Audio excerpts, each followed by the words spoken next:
চিংড়ি মাছের মালাইকারি দেখলেই খেতে ইচ্ছে করবে। দেখুন আমি কিভাবে চিংড়ি মাছের মালাইকারি বানাই, আপনারা দেখতে থাকুন। আজকের আমি চিংড়ি মাছের মালাইকারি বানাবো, নারকেলের দুধ ছাড়াই বানাবো।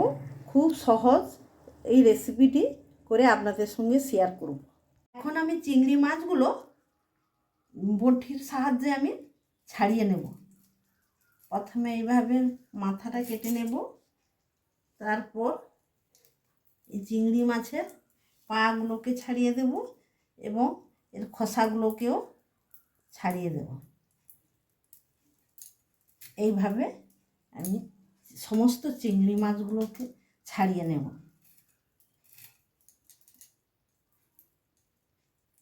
পাগুলোকে ছাড়িয়ে দেব আর খোসাগুলোকেও আমি ছাড়িয়ে নেব।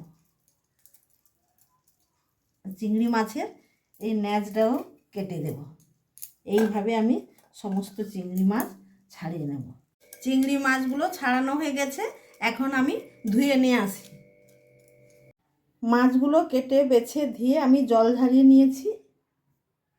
এরপর মাছের মধ্যে আমি লবণ দেব, হলুদ আর তেল দিয়ে আমি মাখিয়ে 5 মিনিট রেখে দেবো রেস্ট। আমার নুন হলুদ তেল মাখানো হয়ে গেছে। আঁচটা জ্বালিয়ে দিলাম, কড়াটা বসিয়ে দিলাম।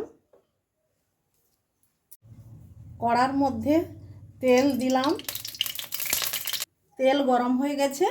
আমি চিংড়ি মাছগুলো ভেজে নেব।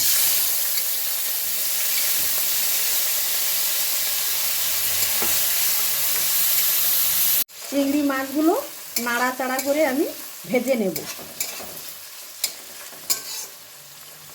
চিংড়ি মাছগুলো ভাজা হয়ে গেছে, আমি চিংড়ি মাছগুলোকে তুলে নেব। ওই তেলের মধ্যে আমি আলুগুলো কষে নেব।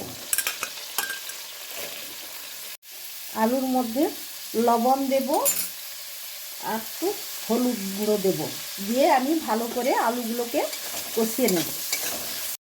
আলুগুলো ভাজা হয়ে গেছে, আমি তুলে নেব। ওই একই কড়ার মধ্যে আমি তেল দেব।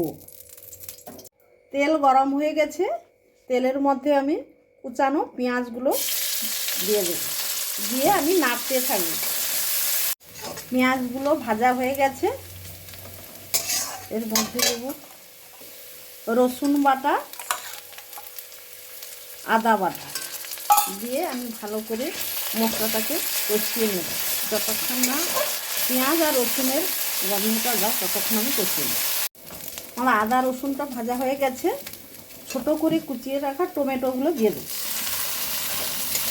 এই মশলার মধ্যে দেব হলুদ গুঁড়ো, লঙ্কা গুঁড়ো। আমি একটু জল দিয়ে ভালো করে মশলাটাকে কষিয়ে নেব। জলটা দিলাম কেন, মশলাগুলো কড়ার মধ্যে আর লেগে না যাবে। এইভাবে আমি মশলাগুলোকে কষিয়ে নেব। এই মশলার মধ্যে স্বাদ মতো লবণ দেব আর অল্প করে চিনি দেব। ভালো করে কষিয়ে নেব। আমার মশলা কষা হয়ে গেছে, এখন আলু আর চিংড়ি মাছগুলো দিয়ে দেব এর মধ্যে। কষানো হয়ে গেছে, এখন আমি এর মধ্যে গরম জল দেব। গরম জল দিলে রেসিপিটার টেস্ট ভালো হবে। জল দিয়ে আমি 10 মিনিট ফুটিয়ে নেব, কারণ আলুটা আছে সেদ্ধ হবে। চিংড়ি মাছের মালাইকারিটা হয়ে এসছে, এখন আমি জিরা গুঁড়ো একটু দেব আর গরম মশলা দেব, দিয়ে আমি একটু ফুটিয়ে নেব। চিংড়ি মাছের মালাইকারিটা হয়ে গেছে, মশলা থেকে তেলও ছেড়ে গেছে, এখন আমি নামিয়ে নেব। দেখুন রান্নাটা কেমন হয়েছে, কত সুন্দর হয়েছে দেখুন।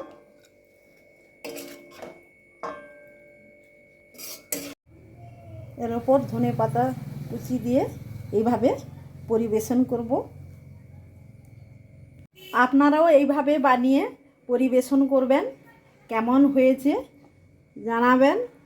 যদি ভালো লাগে লাইক কমেন্ট ও সাবস্ক্রাইব করে পাশে থাকবেন। ধন্যবাদ।